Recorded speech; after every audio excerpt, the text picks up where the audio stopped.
elk half uur sterft er in Nederland iemand door tabak. Elk half uur.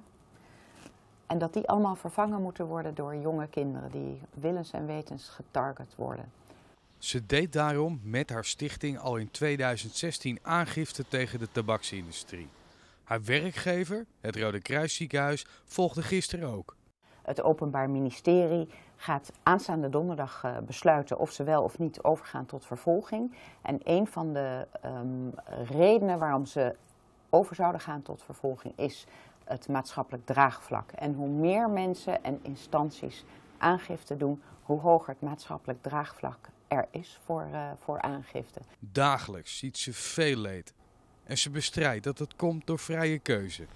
Het nare van dat framen van de tabaksindustrie, dat het allemaal vrije keuze zou zijn, is dat als mensen dan ziek worden, dat het ook als zogenaamde vrije keuze wordt gelabeld. Nou, niemand kiest voor longkanker, niemand kiest voor COPD of blaaskanker of een herseninfarct of nou, noem maar op wat je daar allemaal van kan krijgen. Een verslaafd mens is niet vrij. Dus dit maakt mij inderdaad woedend. Donderdag om 10 uur wordt bekend of het OM gaat vervolgen. Maar doet ze dat niet?